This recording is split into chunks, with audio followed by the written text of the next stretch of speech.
Join by phone only or join via installed app. Good afternoon.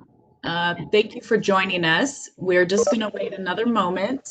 If folks can please put themselves on mute, that would be terrific to eliminate background noise. Thank you.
Welcome to our 33rd Avenue West Bridge Bicycle Pedestrian and Bicycle Bridge online meeting.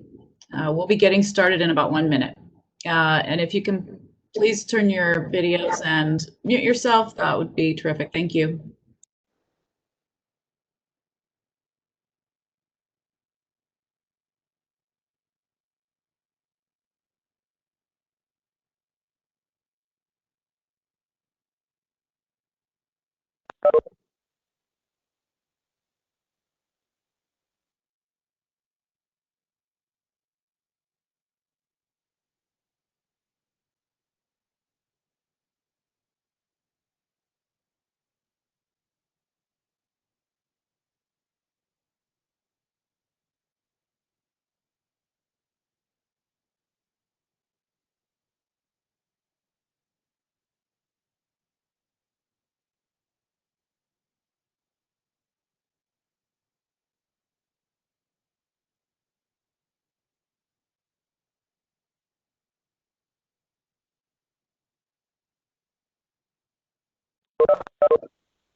All right, I think we're going to go ahead and get started. I want to be respectful of people's time.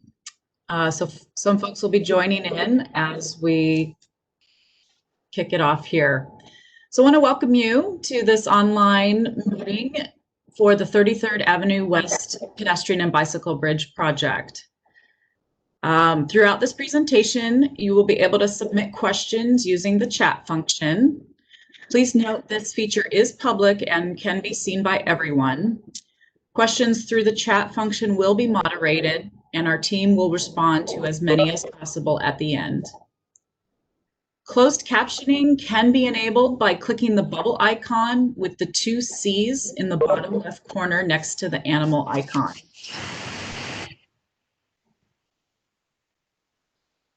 This presentation is being recorded, and it will be posted to our project webpage for those who aren't able to make it today.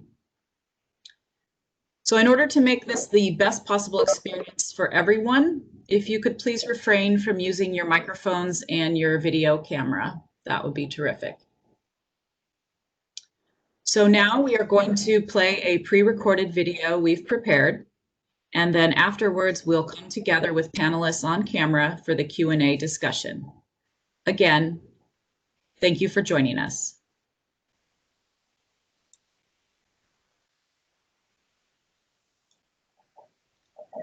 Good evening, and thank you for your interest in the 33rd Avenue West Pedestrian and Bicycle Bridge project. The purpose of this presentation is to provide an overview of the entire project, to share the anticipated schedule, and to gather feedback. The project team members joining us tonight include Krista Dumpies, myself, Communications and Outreach Lead, Michael Ward, Project Manager, Miranda Hagedorn on the design team, and Kayla Ravancho with Outreach Support. So we're going to give you a presentation overview. Today we will review our mission, vision, and core values, project overview area, project need, existing conditions, rehabilitation and replacement design considerations, funding for the project schedule, what we've heard so far, and we will have a Q&A session as previously mentioned. Our vision, mission, and core values. First, it's important to note that our vision is to see Seattle as a thriving, equitable community powered by dependable transportation. At the Seattle Department of Transportation, it is our mission to deliver a transportation system that provides safe and affordable access to places and opportunities. Our 6 core values, which guide the work we do, include equity, safety, mobility, sustainability, livability, and excellence.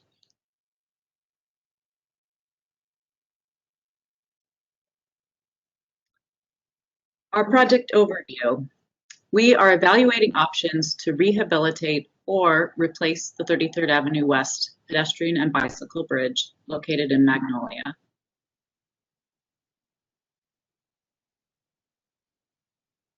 The project area.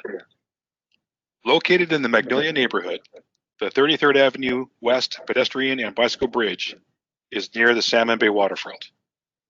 The bridge crosses an active railroad corridor, which runs through the city from the industrial district in the south to Broadview in the northwest. This bridge is an important connection for people walking and biking across the railroad corridor to Commodore Park and the Ballard Locks area.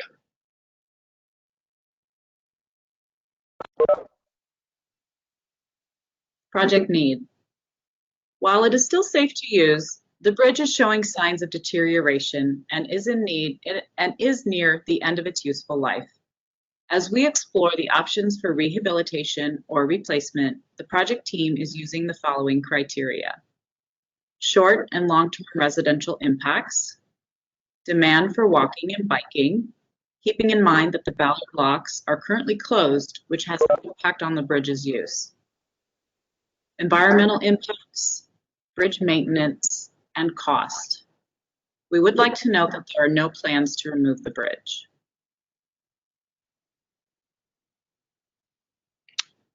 Existing conditions, structural. The bridge has 10 trestle spans over the railroad corridor. The trestles are made from creosote treated timber. Multiple timber members on the trestle are showing signs of rot.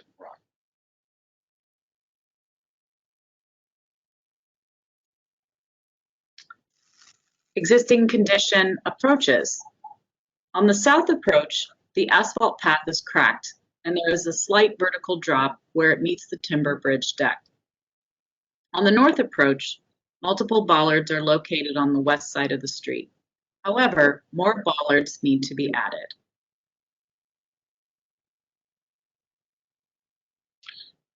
Replacement, rehabilitation considerations.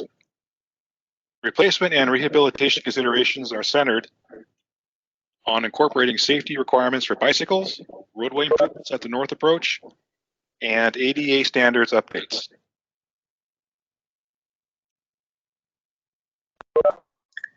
Rehabilitation options.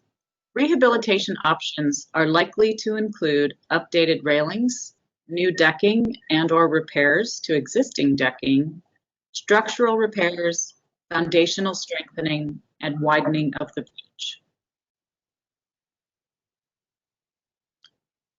Okay, replacement options. Replacement options are likely to include new railings, a new structure and deck, widening of the bridge, and realignment at the south end of the bridge. Funding. This project is funded up to 90% design through the levy to move Seattle. Final design and construction are, however, not currently funded.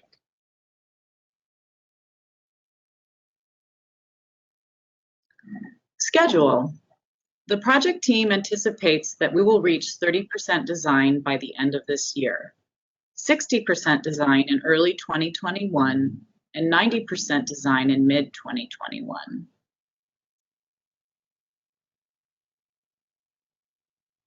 What we've heard so far.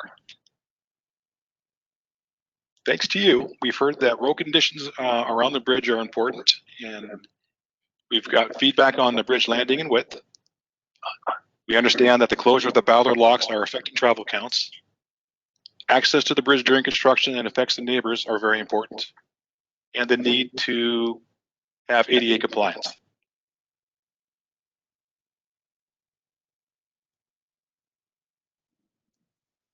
Thank you so much for joining us today. The outreach team is available throughout the project to answer your questions. You can email us at our project inbox or call us at 206-256-5458. The best way to stay up to date is by signing up for our project email list. Please visit our webpage to subscribe, and it is noted on the screen in front of you. This concludes the presentation portion of our online event. We're now going to move into Q&A. Thank you again for joining us.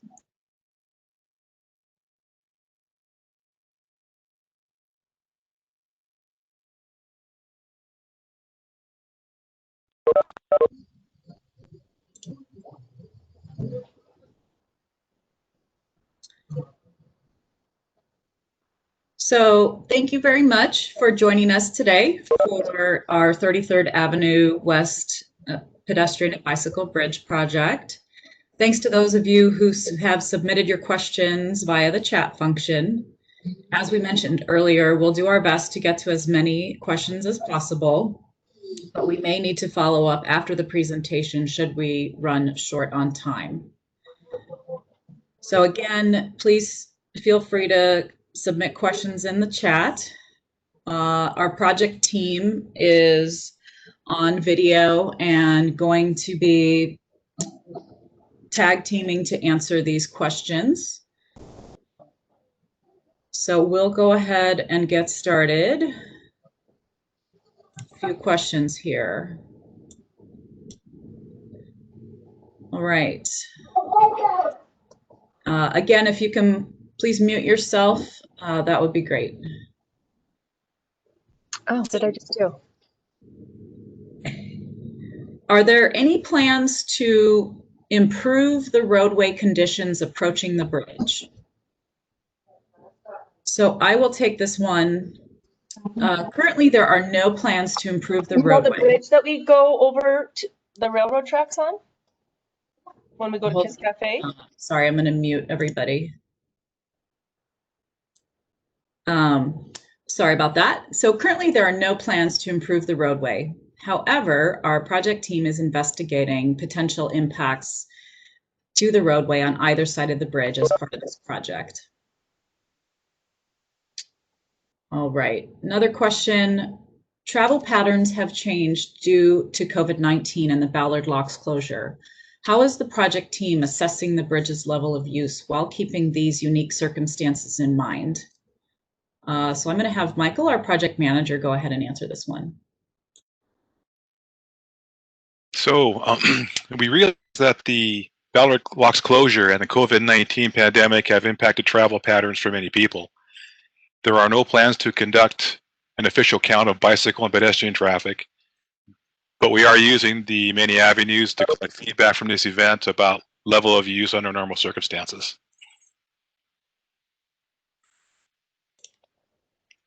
All right, terrific. Next question, will the rehabilitated or replaced bridge be safe to use? So I'm going to have Miranda, our project engineer, answer that one. Yeah, so the current bridge is completely safe to use, and no matter what updates we make, safety will be maintained on the rehabilitated or replaced bridge. Right now, the project is exploring what different design aspects we can implement that will improve safety and the usability while also extending the life of the bridge. Thanks, Miranda. Let's see. Will we have other opportunities to provide feedback throughout the process? So I'll take that as since it's outreach. So we are collecting questions and comments from this event, and we will be documenting those and considering them throughout our evaluation.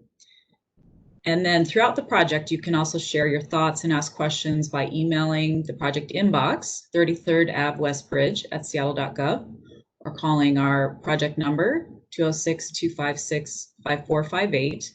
We will also be having future events at our upcoming milestones. So the next opportunity would be towards the end of the year at our 30% design. All right. When will SDOT share final plans for the bridge? Michael? So we anticipate reaching the 90% design milestone in mid-2021, and we'll share updates about the plans at that time. Great, thank you.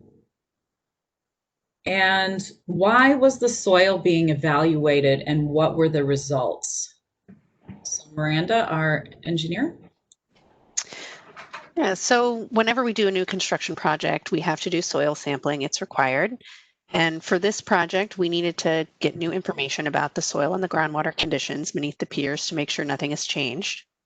And we do this right at the beginning of the process to make sure that we capture any unforeseen soil and water conditions so we don't have construction delays, cost increases, or other impacts to the residents.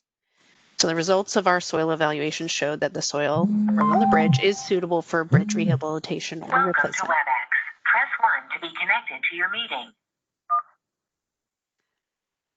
I think we've got somebody joining maybe.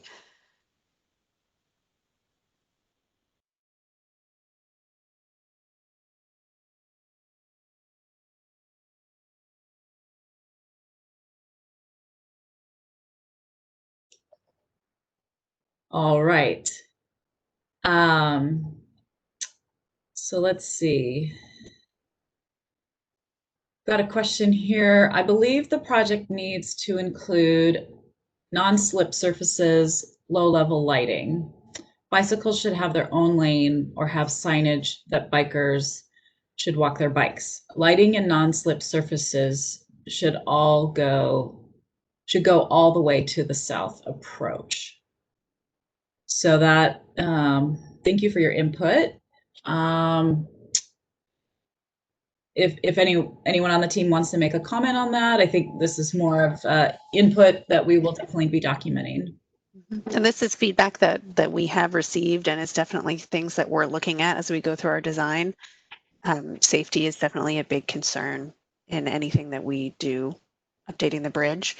As far as the limits, we're still looking at what the exact limits of the project may be. So it may not include work all the way on the south approach to the neighborhood down there. Great, thank you. How is the lighting of the bridge at night being approached? Miranda? Yeah, so again, this is feedback we received about wanting lighting on the bridge. So that's definitely something we're hoping to incorporate into our design. Thank you. What is the bridge span length? Do we know that? Yeah, currently the bridge spans, I think it's around 200 feet. And then depending on if we replace the bridge, there may be a reconfiguration of spans, but it would be roughly the same span. Okay. Then we have slightly related to this project, where is a good place to reach out to inquire about repaving of the Magnolia Eastern bike lanes? I think we can be in touch after this meeting related to that. Michael, would that be our bike master plan folks? Yeah, yes, it would be. We can certainly, yeah, that would be. We can certainly approach them and ask them that question, as they're kind of the sponsors of this project and anything in and around our project. Okay.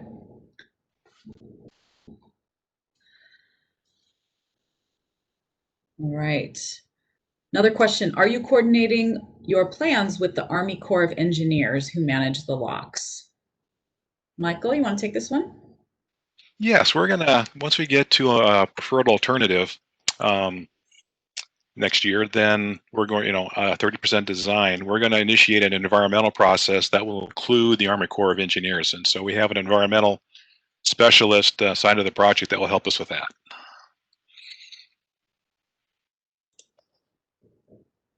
Excellent. All right, another question. If the bridge is presently safe, is there any urgency to this rehab? When is the bridge expected to reach its end of life? Michael? I'm not sure as far as, specifics. We have a roadway structures group within SDOT that owns and manages our bridges and staircase structure throughout the city.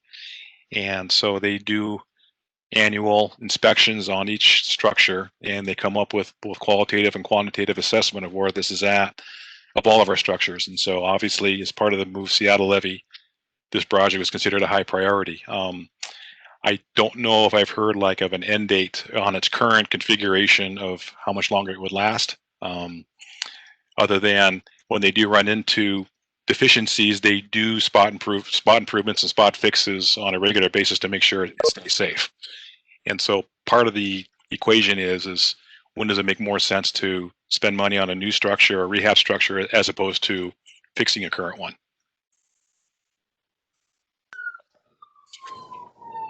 All right. Another question, just wondering, what is the purpose of the bollards and why do we need more? Miranda? So currently those bollards are there, they're protecting an existing fence that's there. But something that we are looking at is putting in bollards or some other sort of control device at that north end, as we want to make sure that this maintains its use as a pedestrian and bicycle path and that there's no motorized vehicles that try to go on the path. All right, another question related to the soil samples. Soil results under the bridge on the north end, I was told, hit water underground springs at 75 feet. Being that the entire hill on the north side on 33rd Avenue West has multiple underground springs, how is any potential redesign or rehabilitation impacted? So when designing, especially for new foundations, this is definitely something that goes into choosing what different elements we put in the ground, and we definitely design for those pressures. And the geotech will tell us, oh, if we have, what's called uplift, basically from the water, and it's just basically something that goes into our design based on the geotechnical recommendations. But there definitely are ways to maintain safety in those conditions. Great. Leaf buildup during the fall has made the bridge and its approaches dangerous and slippery. Has the city cleared leaves in the past, or will it in the future?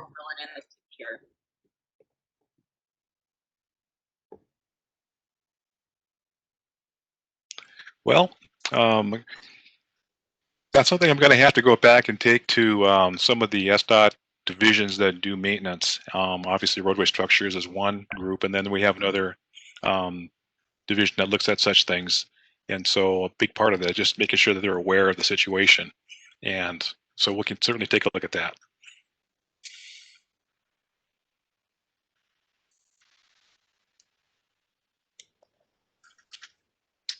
All right.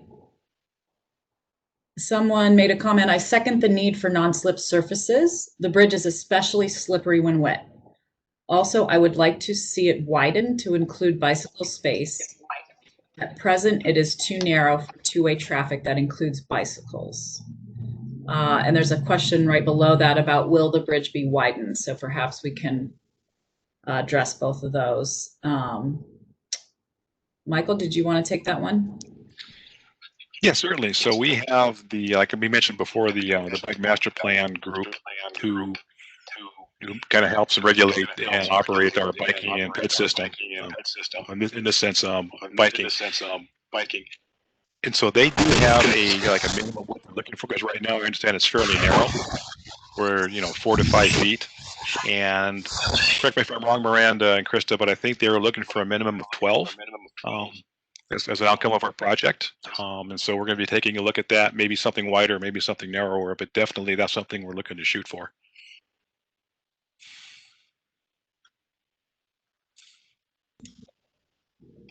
Okay, great. Does the environmental specialist also going to work with the City of Seattle and the City Parks Department? The portion of the locks part to the north end is city, not Army Corps. Rules and regulations are different. So yes, the short answer is yes. She's going to have a couple different things to look at, because we do have, you're correct, we have different owners of parcels, and another one, just as an aside, is Parks Department also has a role here. So she'll be taking the lead on all of those. Gotcha. Comment from someone: I spoke with a neighbor at the south end of the bridge, and he said he's seen cars try to drive onto the bridge from the south. Bollards are needed at that end too. Is that something we are planning, Miranda? Well, that's great feedback. That's definitely something we'll incorporate. Excellent. And I should note, in addition to recording this, we do have folks behind the scenes also taking lots of notes, so your comments will all be documented. Okay, I see another comment / question. Consideration needs to be accounted for in the design if bridge is widened. How to prevent motorized vehicles from accessing the bridge. Bollards in the center were removed for the concern of double wide strollers. Removal has since allowed motorized vehicles, such as motorcycles, to access the bridge. What is the minimum path width permitted per lane with a lane divider? So that is a very good question. And I suspect that when we get back with the bike master plan people, and also the pedestrian master plan people as well, we're probably going to have a pretty thorough discussion on this particular topic. It's kind of, you have to kind of fit the situation to what works, but we're definitely going to take a look at that.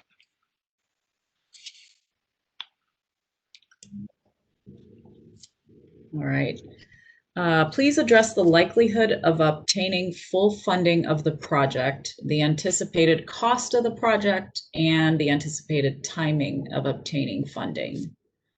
So that'd be our project manager, Michael. Yes, so we are funded to 90% design. That carries us to the middle of next year, 2021. And at that point, as we approach that, we're going to reassess as we get as our preferred alternative. We start getting into final design. We'll start getting an idea of what the construction phase cost will be. And, it is a Move Seattle project, so there's a high priority assigned to this project. And so we're going to look at what funding is available per the levy, and then we'll look at outside funding sources from the state and feds. And sometimes, every 6 months, the outside funding environment does change. The city of Seattle does have a pretty good team of people in our finance group that seeks out and understands that market for outside funding. And so, we'll be keeping them in the loop as we get toward final design. And so I don't have a definitive answer on the final funding package, because it's going to include some decisions about that mix. And obviously we're going to need Miranda and her team to provide us the cost numbers to be able to plug into that, and it'll be part of an overall city budget process, like I say, spring of summer of next year. Other than what I can say is, because again, this is a Move Seattle project, it's it's a high priority. We are looking to seek funding to make sure we get it all the way through construction. And as far as timing goes, it could depend on the funding environment, what we're looking for. So normally you go from 90% design, 100% design thereafter, which takes a couple months. That's your bid package, you put it out to bid. But I suspect there will be a period of time between 90 and 100 as we figure that out. So, and securing the dollars. And so I can't say for sure that we would be able to put it out to bid toward the end of 2021, or maybe we would do it in 2022. But again, that's a speculation at this point.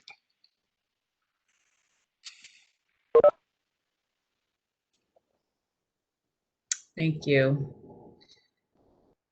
Let's see. I think you mentioned earlier that the south approach is not currently part of the plan. It would be beneficial to include it so that any widening of the bridge is reflected in the approach. Also, there is currently erosion on the north side of the south approach, and that is causing the pathway to slope in that direction. So that is more of a comment there, but does anyone want to address that? Just that we're aware of the condition of the path there on the south approach, where it ties into the bridge, and that's something that we would hope to correct, especially if we're doing work on the approach there. But that, again, the exact extents are still part of the study. All right, are permits still needed for this project? Michael? Yes, there are permits. Yeah, we will be needing permits, and that is something that really centers on the environmental review, our environmental specialist, excuse me. So she'll be taking the lead on once we get the preferred alternative to secure all the permitting that we do need, and so it involves some different agencies. Department of Ecology, maybe some Parks Department. Permissions we'll need. Obviously, we're going to need permitting with BNSF Railroad since we're over and above their, the track system and right of way. But certainly, yes, that process will flesh out all the ones that we do need and when we need to get them.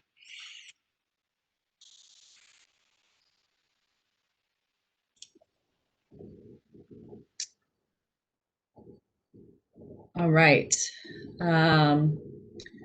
So feel free to continue submitting your questions. We do have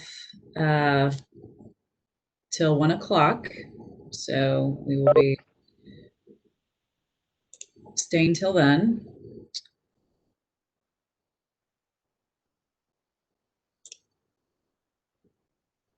So let's see. What is the best way to stay updated during design? Michael? Well, I think we've given you the design schedule that we've got to get to 90% design. You've seen that as part of the slide presentation. And so what I would do is take note of those milestones, and then we have means of contacting us via the website and via the phone number. Those are two means of being able to contact the team and getting updates.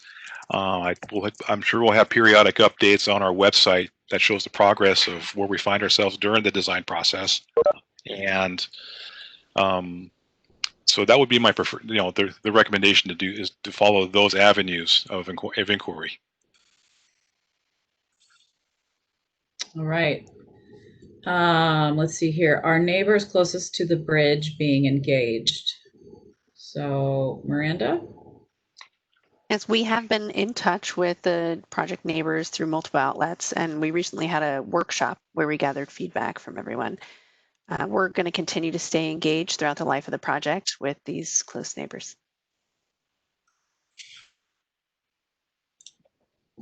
Excellent. If the project goes into construction, what impacts can we expect to see for the homes near the bridge? So I'll take this one. Because we're still early in our design process and haven't yet determined whether the bridge will be rehabilitated or replaced, we're not yet able to predict construction impacts. Throughout the project, we will continue to be in touch with the area neighbors to ensure that they know what to expect during construction.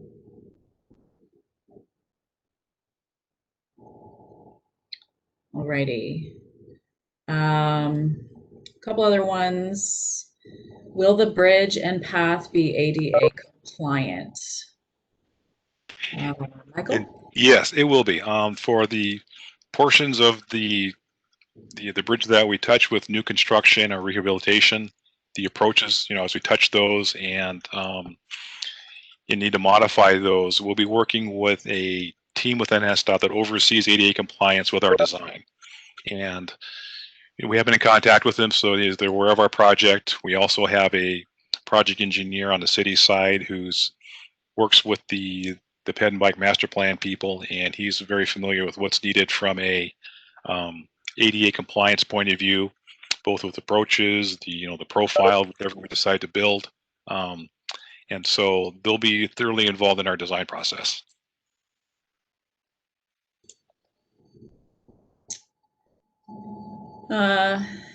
We have a question. What's the history of the bridge?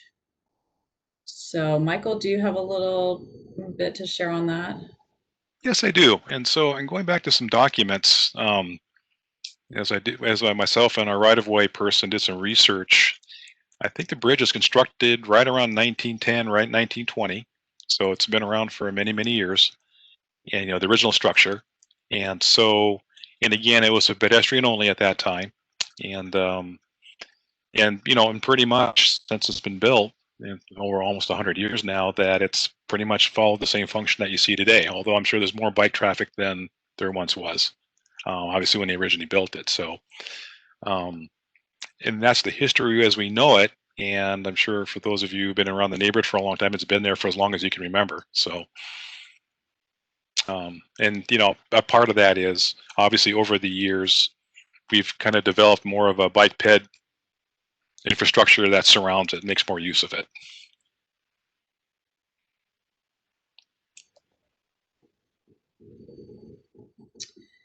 Another question, how soon will lighting be reinstalled?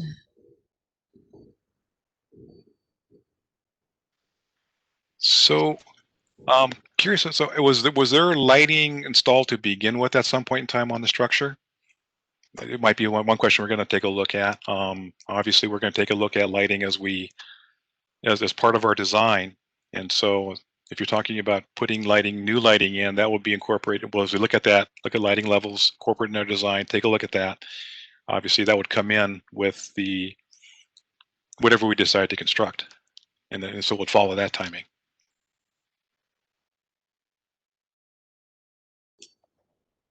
Okay, I just noticed somebody chimed in that there were no lights ever on the structure, only lights were city street lights at each end. There's also another note, 33rd Avenue West is a road that includes cars, bikes, motorcycles, and pedestrians. There are no sidewalks. The entire street is shared. That is why there is no parking on the road on the north side. How in the future will the shared access be addressed as traffic continues to increase? Miranda? I'm going to say that might be more of something for Michael to answer, but that the project is really specific to the bridge and not to the roadway master plan in that area. So I can speak to that. We'll certainly bring this to the attention of the bike pedestrian master plan people, because they are sensitive to situations like this where you have a lot of different uses in a fairly confined space. And so, one benefit of our project here is, now that we can get you got the attention of some capital project people to take a look at this, and we certainly will.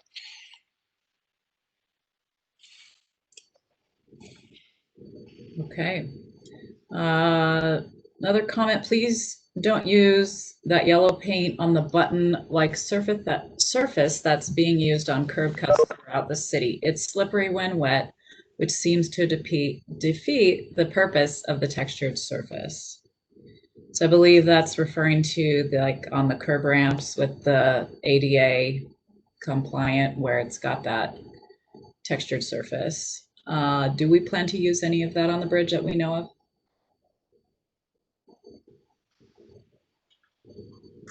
I can probably speak to that. I think that's a situation we've discovered with SDOT in general, because we do have used that dimpled yellow surface at ADA ramps on approaches, large crosswalks on medians, and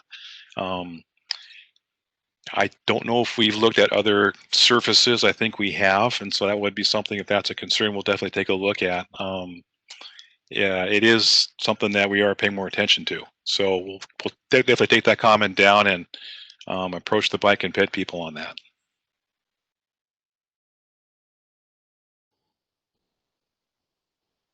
Yeah, thank you very much for your comments, everybody. Let's see, we have another one. What are the factors that will determine whether the bridge will be repaired or replaced? Can you yet assess the likely outcome for each alternative? Miranda? So I don't have an answer yet of which one is going to be chosen. We haven't gotten that far, but we definitely look at kind of what we would call value factors in terms of what value we can bring to the community. Like, are we providing more pedestrian access? Are we providing more safety features? And then cost is also a concern there. And so what we really try to do is provide the best value for the cost. But all in all, it'll kind of just be a lot of discussion between the design team and the city.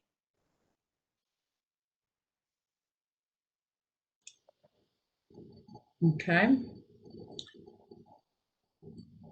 Just a quick note, somebody mentioned about the Find It, Fix It app in terms of lighting issues. So that is a tool that we do want to make sure if there are immediate safety concerns, you can use the Find It, Fix It app. You can call 684 City and they will come and take care of that. So that's just a side note. Let's see. Another question, in the future, would there be any deterrent to motor vehicles? In the last 2 months, I've actually witnessed several people drive over the bridge with mopeds and scooters. Michael? Yeah, we're definitely going to take a look at that. Again, my sense is the bike master plan people have probably seen this in other parts of the city, and so I'm sure it's something that's on the radar. But we've actually already made them aware of this because we have heard this before, and so we'll just have to have ongoing discussions with them to see how best to discourage that. And I can definitely understand that being in a situation now just because of the narrowness of the bridge as it is today.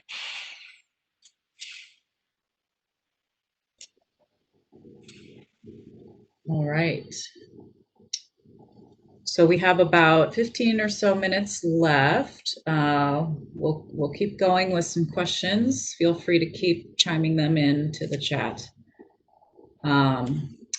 So can you share more about the design process and what is evaluated at each milestone?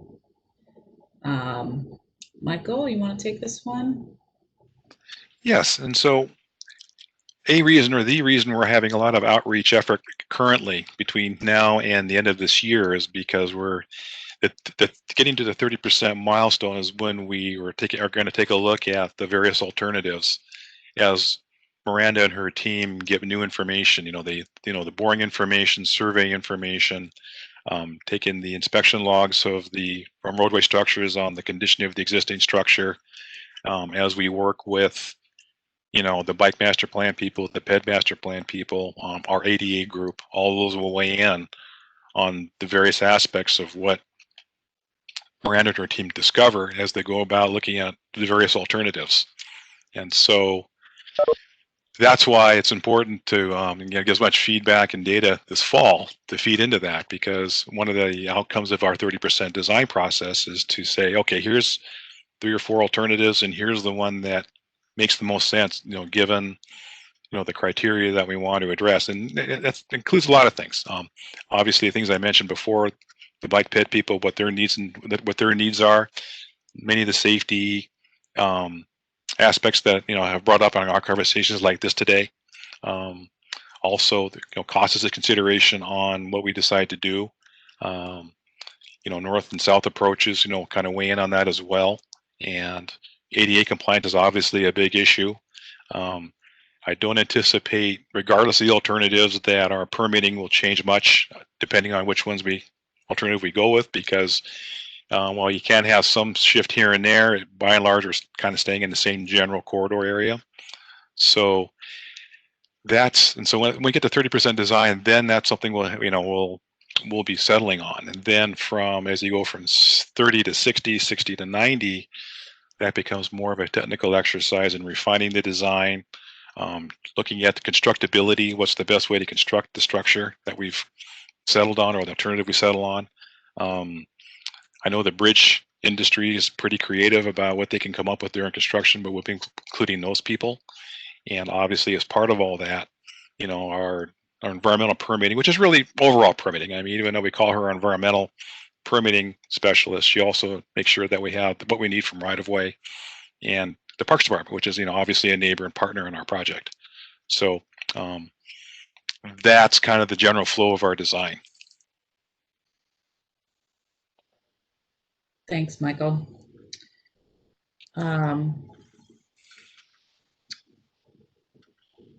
Any other comments on that question from Miranda or others? I think that that handles it pretty well. Okay. Let's see. Will the bridge be completely closed at any point? Miranda? So we don't anticipate needing to close the bridge at all during this design phase. During construction, it is likely that there will be closures, and if there are any, then we'll try to give ample notice to the neighbors and to the community through the website, and we'll also post detours for walking and biking. One comment I want to make is we did hear this from some of the people who are living in the vicinity of the north and south approaches, where I think one person mentioned that she saw a Parks Department project at a park where they went ahead and closed off a section of the park for construction, and then did some work, and this didn't see an activity for like a year and a half, and that was a concern. And so with an SDOT project, because we're in city right of way and because we're dealing with active traffic, whether it's vehicle, pedestrian, bicycle, where we know that obviously these are high priority projects, and so they get a lot of active use. The whole time will be during construction, you will see a lot of activity with a lot of emphasis on getting the project done in a very timely manner. So, whenever we decide, when we choose an alternative and we get a constructability figured out, there's going to be a lot of urgency once we begin a construction to get to completion. All right, several more here. What is the reason for the chain link fencing on the south approach, and can it be removed? Michael? I'm not entirely sure. My sense is the Roadway Structures Group had that put up at some point in time. It may have been to discourage pedestrian traffic to use that portion of the bridge and erosion to get down to the tracks. My sense is that's usually what they normally do. And so that's just a educated guess on my part. We'd certainly look into what the actual answer is, but my sense is that might be what it is. It may also have to do with the fact that there's a wetland right adjacent, and there's the Parks Department land right there. So they may have put that up for that reason also. Let's see. Realize there are a lot of moving parts in this project. What's a time range you're targeting for project completion? Sorry if this was addressed already. Michael? Well, I think what we can do is we definitely stay getting. We talked about 90% design spring of next year, so we can pretty much decide on that. And then, again, the funding will play a role in what we can, secure construction funding. That can take some time, and I'm just talking out loud here. It could take several months to do that, or maybe a couple months. I'm not sure. It just depends on the environment and where the city is at, budget and funding wise. And so once you get to the 2 to 3 months or the 6 to 7 months to secure funding, then once a decision is made, then you get to 100% design, and right about that time you put the project out to ad, and typically with our procurement system here at the city, it can take 4 months to get from 90% design to putting it out to bid. There's a 1-month bid period. You get a contractor to execute. So I'm just talking out loud here, and it's just speculation at my point, but you'd be looking at construction in 2022 based on that scenario. But again, that's tentative, but that's kind of how I would, at this point, see it play out. And any idea about duration of construction? I'm going to have to ask Miranda on that one. Hard to say. Yeah, we don't have a detailed construction schedule yet. And I mean, as Michael mentioned earlier, we would try and whatever we do to minimize the time that the bridge is out of service. But my feel is that it's probably roughly a year from start to finish, but that doesn't necessarily mean that the bridge would be closed through all of that time. Great, thank you. Could this project be impacted by the BNSF bridge replacement project? And if so, how? Michael? Yeah, so we have regular discussions with the manager of public works for BNSF, and we asked that question a month or two ago. And I think you're referring to what they call their Salmon Bay Bridge project, and they're very much in early planning stages of it. He senses that we're probably 3 to 4 years out before we see anything on active construction, because this is a much larger project. It's to the west. It goes over a waterway, so their permitting issues are much bigger than ours. And obviously they have an older structure that takes a lot of rail traffic, and so and he and I talked about it, and we both agree that our sense is we'll be done with our project before they get started on theirs.